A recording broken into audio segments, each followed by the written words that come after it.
Coucou, c'est Yoemi, bienvenue sur ma chaîne YouTube. Vous l'avez demandé, vous avez répondu à mon sondage YouTube. Vous l'avez aujourd'hui enfin, donc comme vous avez pu le voir dans le titre, la vidéo sur l'abstinence. La vérité sur l'abstinence. En fait, c'est plus mon avis sur l'abstinence, mais voilà. Restez connectés.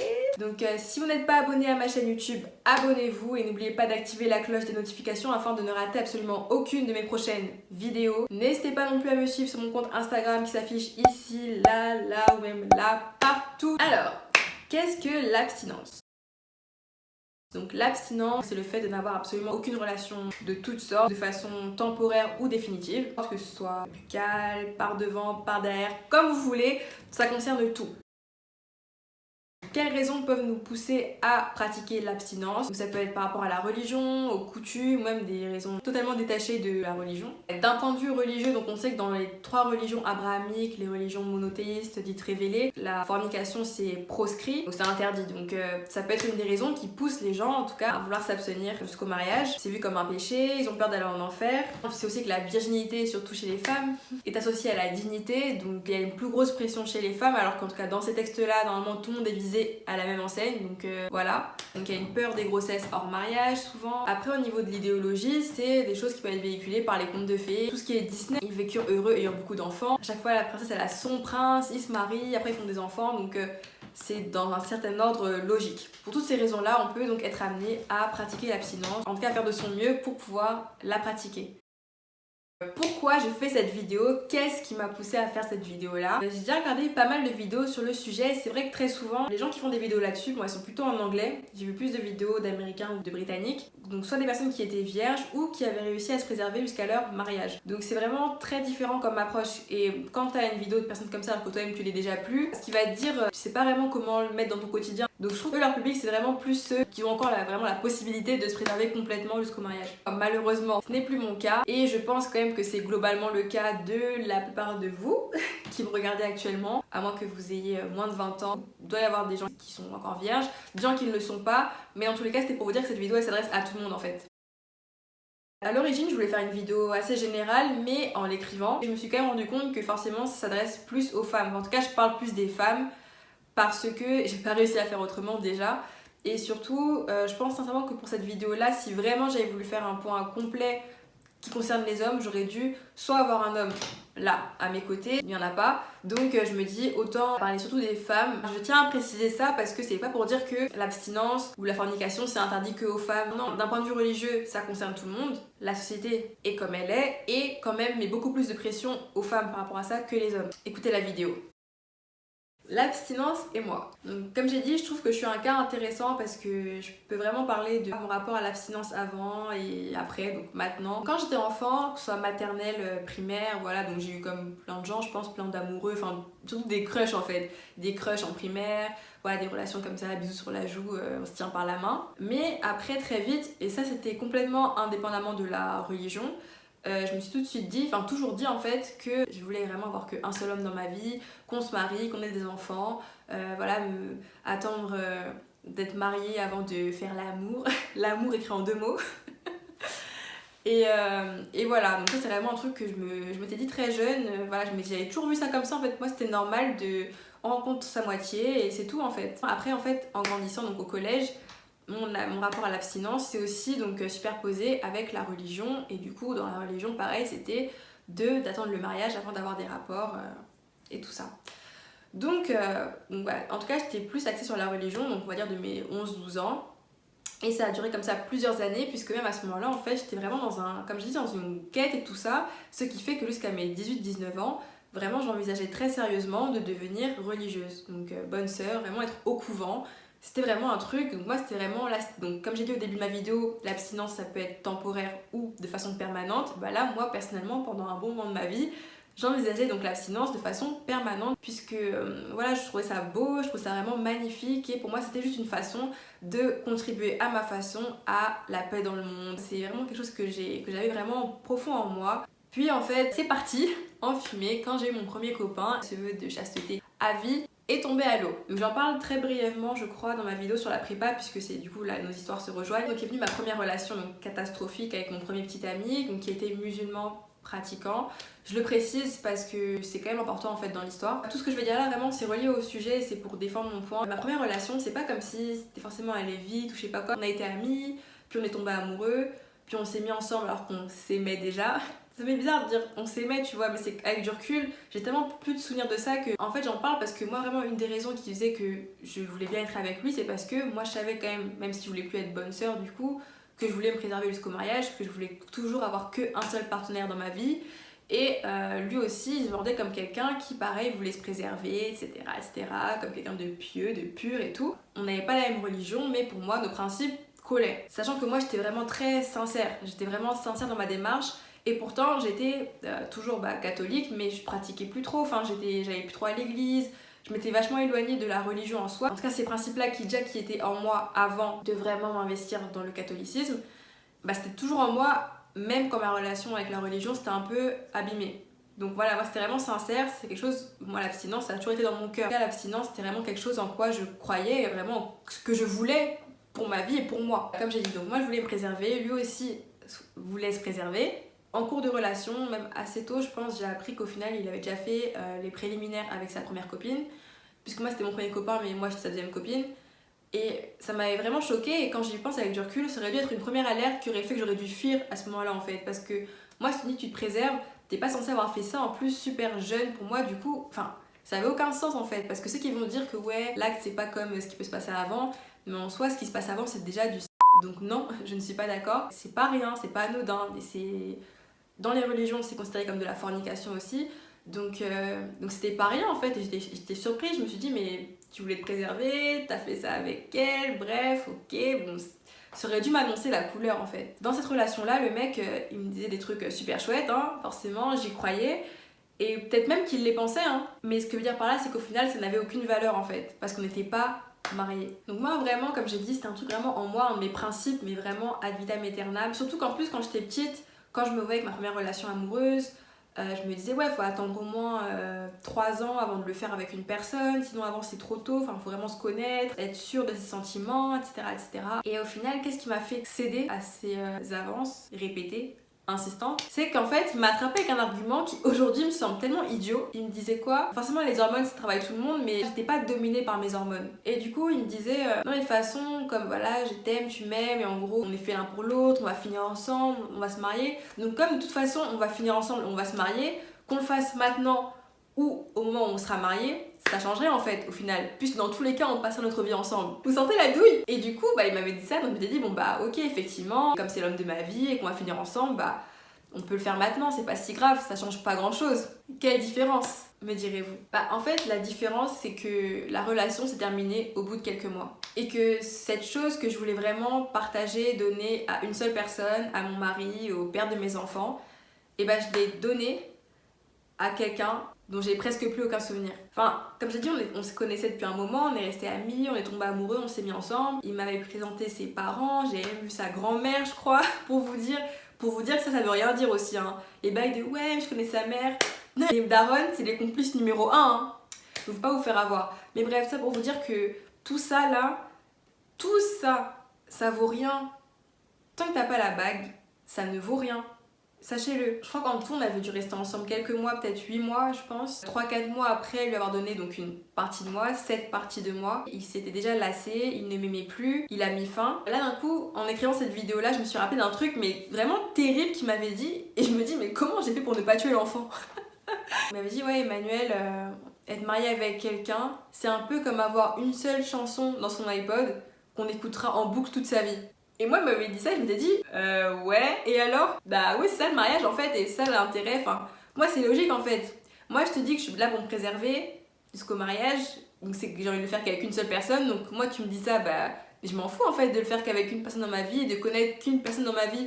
Pour moi, plus tu rencontres ta moitié tôt, et mieux c'est super cool, ça fait plus de temps de vie ensemble. Après, ouais, d'un coup, là, ça devenait des bails de ouais, on est trop jeunes, on est trop différents, blablabla, et gna. Et si vraiment il avait été cohérent et sincère dès le début, dans cette idée de se préserver, chose que j'aurais pu deviner, sachant qu'il avait déjà fait des bails avec sa première meuf, si vraiment il avait voulu se préserver, il serait pas dit, ouais, à 20 ans, non mais en fait voilà, avoir qu'une seule meuf, on est trop jeune. Donc c'est qu'en fait je m'étais vraiment fait rouler de A à Z, qu'il avait manqué d'honnêteté avec moi et avec lui-même, mais surtout avec moi, je pense. Et moi, j'avais manqué de discernement. Je sais pas si j'en avais un peu parlé dans ma vidéo sur la prépa, mais cette première histoire, ça m'a vraiment déchiré le cœur parce que comme j'ai dit, on était en internat ensemble. Donc malgré la rupture, j'ai dû le supporter, de le voir pendant 3 mois. Et c'était vraiment dur, sachant que c'était une période de pression. Pour ceux qui ont été en prépa, ils savent. C'est lui qui a rompu avec moi, donc le jour du nouvel an. C'était sale, c'était au téléphone, tout ça. Le plus drôle dans cette histoire, c'est que 3 mois après m'avoir têche, du coup, c'est lui qui est revenu à me faire il me faisait des scènes et tout, de jalousie, genre à savoir, ouais, qui a essayé de te gérer, gna gna gna. Alors que le mec... Genre, je crois que le mois d'après, il avait déjà une nouvelle go. Après, on a recommencé à parler vite fait, que par message. Et puis, depuis cette fois-là, en mars, il n'avait plus jamais revu. Et jusqu'à ce jour-là, je l'ai jamais revu IRL. Et ouais, pour vous dire, l'audace de la personne, c'est que donc on était séparés, c'est lui qui m'avait quitté, il m'avait brisé le cœur, ça allait très mal à une époque. Après, quand il a recommencé à me parler, ça allait mieux. Et il m'avait proposé quoi? Donc, le mec m'avait dit, accrochez-vous bien. Ouais, je sais toujours pas ce que je ressens pour toi, tout ça, mais... J'ai un pote qui m'a proposé une idée, en plus c'est un de ses potes qui lui avait suggéré cette idée-là. Il m'avait proposé qu'on devienne plan. Donc c'était sa copine, son ex maintenant. Il voulait plus que je sois sa copine, mais il voulait que je sois son plan. Pas malade lui. Donc il m'avait proposé ça. Je me suis dit mais vraiment l'audace, le culot, mais tu te prends pour qui par rapport à l'abstinence vraiment? Pour que vous compreniez, c'est que les mecs pensent qu'à ça. Les mecs sont accros à ça et à partir du moment où vous lui donnez ça, vous perdez une partie de votre pouvoir. Ce jour-là, ce mec-là m'avait clairement manqué de respect. On passe pas de copine à plan. C'est très rare que les gens passent de plan à copine, mais on peut quand même voir ça comme une augmentation. Mais passer de copine à plan, mais dans quel monde en fait? Je crois que je suis désespérée. Du coup, le mec, moi je considérais qu'il m'avait eu une fois par rapport à cette relation-là, je n'aurais jamais dû lui donner l'heure. Une, pas deux en fait. Donc clairement, je lui ai dit non en fait. Pour le plan, j'ai dit non. Il a dit ok, bye. Ensuite, plusieurs mois après, on se calculait pas trop, on parlait vite fait je crois. 4 mois après, il est encore revenu, il était tout minable, tout pas bien. Il voulait vraiment qu'on se remette ensemble. Il me demandait si j'avais encore des sentiments pour lui, alors que de toute façon j'avais déjà un nouveau copain. Et il voulait vraiment qu'on se remette ensemble, mais il était pas bien, voilà, qu'il pensait à moi, etc. Et je lui ai dit non. Je voulais pas être son plan, mais je voulais plus non plus être sa copine. Et après, du coup, ça a duré un temps jusqu'à ce qu'éventuellement il se trouve une copine, je sais pas combien de temps après. Donc voilà, c'était long. Je sais pas si des gens vont m'attaquer ou m'insulter pour cette vidéo-là, mais si j'ai raconté cette partie de ma vie dont je ne suis pas forcément fière, qui n'est pas non plus un bon souvenir, et dont j'avais pas forcément prévu de parler publiquement comme ça à l'origine. J'ai raconté toute cette histoire vraiment pour souligner le fait que je pense sincèrement que le corps d'une femme lui donne du pouvoir et le fait de ne pas se donner à quelqu'un nous donne du pouvoir parce que je pense sincèrement que si j'avais eu la naïveté d'accepter d'être son plan, etc., il aurait jamais voulu qu'on se remette ensemble. J'aurais accepté ça, après ça aurait duré un temps, puis quand il aurait rencontré une nouvelle meuf avec qui il voulait être sérieux, il m'aurait dit bon Manu c'était sympatoche mais bye. J'aurais eu encore une fois le cœur brisé, le corps sali, le corps souillé. Donc j'aurais encore tout perdu et du coup j'aurais mis encore du temps à m'en remettre. Alors qu'avec ce qui s'est passé là, donc déjà je me suis rendu compte que c'était pas un mec pour moi et que je méritais mieux que ça. Il a réfléchi et je m'en suis remise plus facilement et il y avait moins de dégâts. Et jamais de la vie il s'en serait voulu de ce qu'il a pu me faire comme c'est encore le cas aujourd'hui. Pourquoi est-ce que je vous raconte ma vie? C'était vraiment pour vous montrer que l'abstinence, tout ça, c'est pas forcément lié à la religion en fait. Ça peut vraiment être lié aux individus, à ses principes, à son idéologie et que vraiment c'est quelque chose qu'on peut faire pour soi, pas forcément par rapport à d'autres personnes. Voilà, je voulais faire cette vidéo aussi vraiment pour vous dire de ne pas vous fier aux étiquettes, machin, musulman, chrétien, frère en Christ, sœur en Christ. Parfois, souvent, même j'ai envie de dire c'est les pires. Vraiment, faut pas se laisser avoir par les apparences et par les paroles parce que vraiment il y a des gens, c'est des maîtres dans l'art de tromper avec la bouche et tout. Ils disent des choses, ça te caresse les oreilles, mais vraiment faut se fier aux actes. Et par rapport à un acte aussi important que celui-là, il faut s'en fier qu'à un seul, le mariage. Vraiment, le mariage, c'est un contrat. Et je trouve que c'est un contrat qui est plus avantageux pour une femme que pour un homme. Voilà pourquoi je fais cette vidéo et pourquoi j'ai voulu en parler aujourd'hui. Surtout que, vraiment, je trouve que l'abstinence... Je suis pas fan, en fait, de commencer à expliquer aux gens, en fait, aux jeunes. Juste dire, ouais, machin, pas aller en enfer, c'est un péché, c'est pas bien, dignité... C'est pas ça, pour moi c'est pas ça le truc le plus important à dire, à retenir de tout ça. Tout comme les cours d'éducation, ça devrait pas être limité seulement aux préservatifs, aux MST. C'est bien, faut en parler et tout, mais ça ne fait pas tout. Parce que un préservatif par exemple, ça protège effectivement des maladies, de la grossesse précoce non désirée, mais ça protège pas le cœur. Ça semble idiot comme ça, mais ça ne protège pas le cœur. Et quand on fait ça en général, en fait, si ton mental il est pas prêt, si t'es pas assez mature dans ta tête pour te dire qu'effectivement, après cet acte-là, ton partenaire peut changer, peut ne plus te calculer, peut même t'insulter, être agressif, mais c'est fini en fait. tu peux perdre toute confiance en toi, être en dépression, même mettre fin à tes jours. Et c'est plus là-dessus en fait qu'il faudrait insister. Limite encourager l'abstinence tant que vous savez que vous n'êtes pas prêt à supporter tel scénario. Et je trouve que c'est plus comme ça qu'il faudrait vendre la chose plutôt que juste diaboliser l'acte en lui-même ou parler que de l'enfer, de la dignité de la famille, c'est un autre sujet, mais voilà quoi. Mon avis et mes conseils. Si vous pensez que coucher sans être marié ou sans attache, on va dire plus généralement, ça vous rend plus libre, bah moi j'ai envie de répondre que oui et non. Effectivement, ça peut vous rendre plus libre si et seulement si c'est vraiment ce que vous voulez.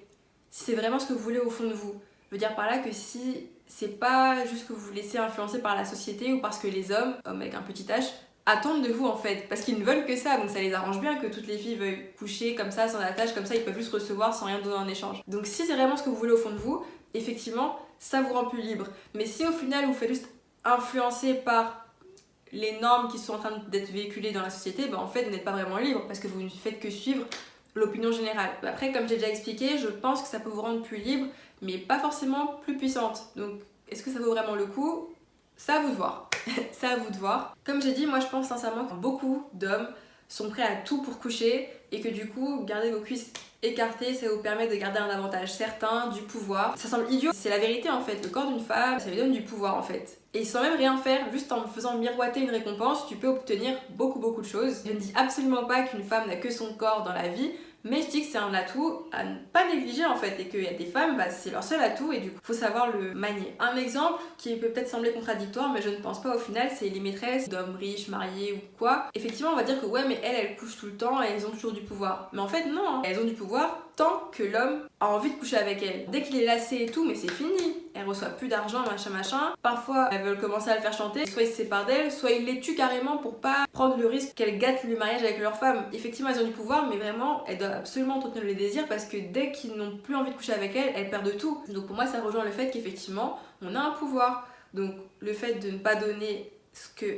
l'homme attend, ça fait qu'on a une ascendance sur eux à ce niveau-là. Il peut y avoir aussi d'autres biais, mais ce biais-là est, comme j'ai dit, non négligeable. Je sais que depuis quelques années maintenant, et même depuis plusieurs années vraiment, on est dans une société vraiment de fast, de consommation rapide avec les Tinder, les applications comme ça, ou même tout ce qui est plan Friends with Benefits, il y a plein de films là-dessus, plein de séries, c'est vachement banalisé, limite parfois mis au-dessus d'une relation normale comme si c'était mieux. Oui, il y a les avantages sans les inconvénients, sans les prises de tête, mais ça c'est faux déjà, et ceux qui ont pu, je pense, l'expérimenter, ce n'est pas mon cas, mais ceux qui ont pu l'expérimenter peuvent quand même avoir l'honnêteté de confirmer que ça ne retire pas tous les problèmes, ça ne simplifie pas les relations forcément en fait. Je trouve que ça les détruit plus qu'autre chose, et surtout les filles dedans, pour moi c'est vraiment l'aubaine pour les hommes en fait. C'est vraiment le fait que ce concept là a été popularisé, que tant de femmes aient couru dedans, mais ça a été une aubaine pour les hommes parce que là ils n'ont plus rien à faire en fait, ils peuvent tout avoir sans rien donner en retour. C'est-à-dire que souvent même sur Twitter ou des meufs en général, elles vont dire ouais j'ai tant de plans et tout machin, d'avoir X ou Y, mais en fait toi tu dis que c'est ton plan, mais en fait non, c'est pas ton plan, t'es sa genre en fait c'est toi qui as la demande en fait, t'es comme Netflix, et encore une est payée, toi t'as rien. Je sais même pas s'il te paye le McDo, s'il te paye le Uber, s'il te paye le taxi retour, je sais même pas. Je sais même pas s'il te donne un verre d'eau. Moi je veux juste être certaine que vous connaissez les risques que vous encourez si vous faites ça dans le but après d'avoir une relation avec la personne, avec votre plan. Parce que je pense que vraiment 99% du temps c'est voué à l'échec, donc c'est pas une bonne stratégie si à terme, vous ce que vous voulez c'est une relation. Comme j'ai dit, si votre but c'est de coucher à gauche à droite sans n'avoir absolument aucune attache, aucune relation, sans rien de retour, ni même le respect, foncez et vivez votre meilleure vie. Donc si je pouvais résumer tout ce que j'ai pu dire en quelques points et peut-être rajouter des choses que j'aurais oubliées, c'est que déjà, par rapport à l'abstinence, comment parler d'abstinence sans parler de c'est que le déjà ça masque les problèmes, ça ne les résout pas. Je sais pas si vous avez déjà vécu vous-même ou avez eu dans votre entourage des couples, à chaque fois ils s'embrouillent, ils se prennent la tête et tout ça, et le seul moment où ils s'accordent c'est au lit. Du coup, il y a des embrouilles, ils couchent ensemble, puis et ça repart. Mais après ça fait un cercle, après il y a redésembrouille, après ils font l'amour, et c'est que ça, le seul ciment de leur couple, c'est le mais c'est pas bon en fait. Le jour où après, au lit ça se passera mal, bah la relation est finie. Le jour où pendant peut-être 3 semaines il y a un problème, ils peuvent pas coucher ensemble, bah la relation est finie. Donc ils perdent juste leur temps. Donc c'est pas un indicateur de vérité, etc. C'est pas un truc qui vous aidera à savoir si vous êtes vraiment amoureux, pas du tout.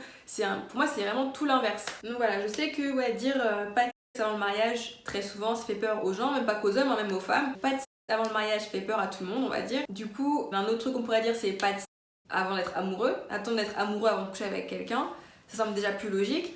Mais après, comme j'ai dit, par rapport à mon premier gars là, c'est que quand il me voulait qu'on couche ensemble, il me disait ouais mais on s'aime, de toute façon on va se marier, on va finir ensemble, donc ça change quoi? Ah tu m'aimes sincèrement? Marions-nous alors, si tu m'aimes. Si t'es si sûr que tu m'aimes, marions-nous. Et après tu verras la réponse de l'autre.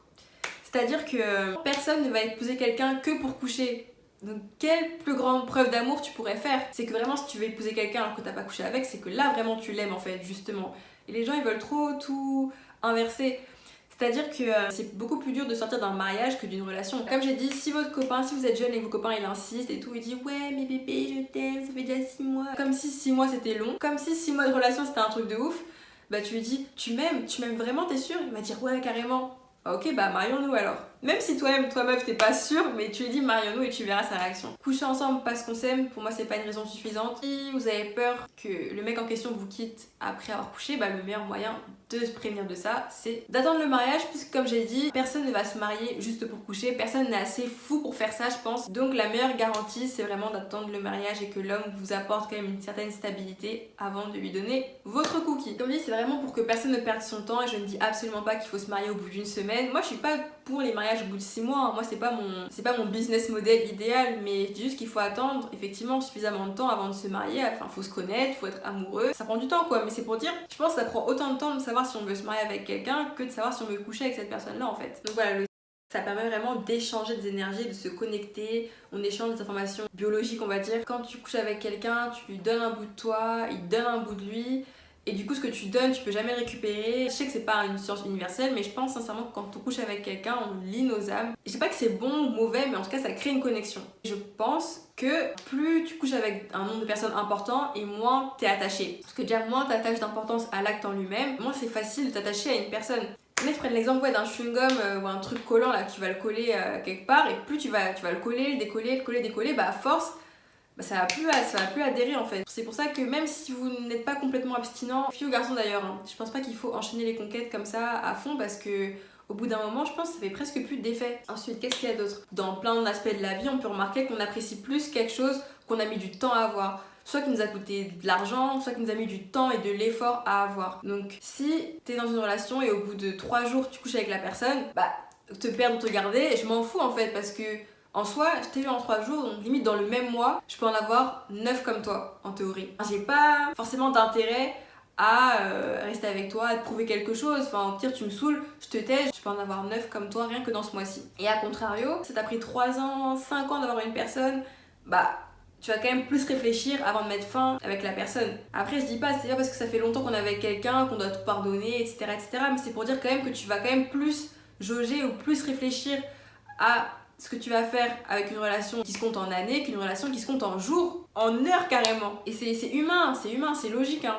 On est quand même des êtres rationnels, donc me dites pas le contraire. Et bien sûr, j'ai déjà lu et entendu des histoires de mecs qui attendent 1 an, 1 an c'est même pas long, mais 3 ans, même 5 ans, et au bout de 5 ans, une fois qu'ils ont couché avec toi, après ils partent. C'est qu'effectivement, il y en a qui m'ont expliqué que les mecs, dès le début, ils savent dans quelle case ils te mettent et tout et tout. Ça, je veux bien l'entendre. Mais même peu importe la case dans laquelle il te met, si tu lui dis dès le début que ouais, c'est mariage ou rien, il va attendre un peu, à chaque fois tu lui dis que c'est mariage ou rien, même si à la base il t'a mis dans une case pas bonne, lui il va partir. Et comme ça, vous perdez le moins de temps possible et t'auras pas perdu un truc que tu pourrais regretter. C'est pas qu'une question de durée parce qu'effectivement, des mecs au bout de 5 ans, ils peuvent très bien te faire le coup de après je te quitte. Mais du coup, comme j'ai dit, toujours le mariage. Le mariage, personne ne va épouser quelqu'un que pour coucher. Du coup, ça fait 5 ans, bah marions-nous en fait. Et s'il veut toujours pas t'épouser au bout de 5 ans, bah quitte-le.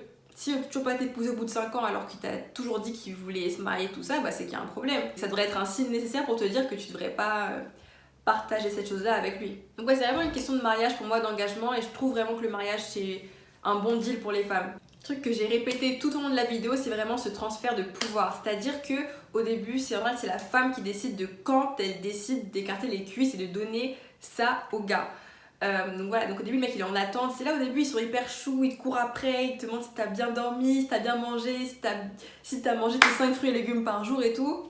Et dès que t'as donné, après ça change, ils sont distants, après c'est toi qui commences à courir après le gars pour avoir une relation, pour avoir un petit copain digne.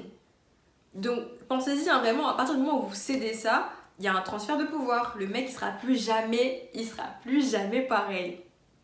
Il peut être très bien, hein, mais il sera plus jamais la même qualité de service. T'auras plus jamais le service premium comme t'avais au début. Du coup, en fait, c'est pas un bon deal pour une femme, surtout comme j'ai dit, si toi tu veux avoir une relation après, de donner pour après avoir ta relation. Parce qu'une fois que t'as donné, le mec il doit plus rien en fait. Enfin, il peut décider de te donner une relation ou pas, il a déjà eu ce qu'il voulait vraiment. À l'époque, même si on revient aux hommes préhistoriques ou avant, c'était vraiment tout ça, l'homme pour avoir ça, l'accès à ça, au corps, il devait marier la meuf, il devait lui apporter une stabilité financière, une protection. Donc il y avait comme ça un contrat, c'était pour arranger la fille. À partir du moment où elle avait ce contrat-là, effectivement, elle donnait ce que le mec voulait. Faut pas oublier que le mariage, c'est beau, c'est l'amour, c'est romantique, mais c'est aussi un contrat en fait. Il devait d'abord s'engager et après il obtenait ce qu'il voulait. Mais maintenant, là si tu donnes, le mec il est pas obligé de te donner quoi que ce soit en fait en retour. Du coup ça fait que c'est pour ça et ça explique que de nos jours dans la société, un mec qui a plein de conquêtes, il est vu comme un tueur parce qu'effectivement en fait il est vu comme quelqu'un qui a jamais rien donné, mais qui a reçu plein de trucs en retour. Les meufs, à contrario, elles sont vues comme des meufs qui ont donné, mais au final elles ont pas de relation, rien en retour en fait, à part des problèmes, des maux de cœur. Je dis pas que c'est bien ou mal, mais il faut quand même y penser en fait. Et c'est pour ça que, ouais, mais je comprends pas, une meuf qui couche, c'est vu comme une machin, alors que les mecs qui couchent, c'est pas bien. Mais c'est aussi pour ça en fait. Posez-vous les bonnes questions. J'ai rarement vu des personnes qui disaient vraiment que non, l'abstinence c'est n'importe quoi, c'est de la... J'y crois pas du tout. Souvent, ils trouvent ça beau sur le papier, mais c'est juste que c'est vraiment dur à faire. C'est vraiment super dur. C'est un combat au quotidien, surtout dans le monde dans lequel on vit, avec toutes les tentations, tout ce qui t'invite, que ce soit les séries, enfin tout en fait. Tout t'invite à désirer, à coucher et tout. C'est plutôt là que les gens ils abandonnent en fait parce que c'est difficile, mais c'est pas une mauvaise idée en soi. Et je pense que tout ce que j'ai pu dire là, ça peut vous sembler logique et cohérent. Après, c'est pas forcément quelque chose que vous irez appliquer dans vos vies, mais je pense que vous pouvez être d'accord en théorie. Comme j'ai dit, là, c'est vraiment pas que pour ceux qui sont vierges. En fait, que là, que vous ayez eu 0 partenaire, 3 partenaires ou 10 partenaires, c'est encore des choses que vous pouvez appliquer dans votre quotidien. Pour celles qui sont plus jeunes, j'espère que ce sera plus intéressant peut-être que d'autres trucs carrés, genre juste tu ne forniqueras point, tu iras en enfer. Là, j'étais pas là pour dire ça, moi c'était vraiment plus sur le point de vue humain, personnel et tout ça. J'espère que ma vidéo n'aura pas duré 3 heures, que j'ai encore des gens qui me regardent actuellement, que vous avez passé un bon moment avec moi. Si la vidéo vous a plu, n'hésitez pas à la liker, à la commenter, à la partager, à vous abonner à ma chaîne YouTube si ce n'est pas encore fait, à me suivre sur mes différents réseaux, donc Instagram, Twitter, tout est là ou en barre d'infos. Et on se retrouve très bientôt pour une prochaine vidéo. Voilà, bisous.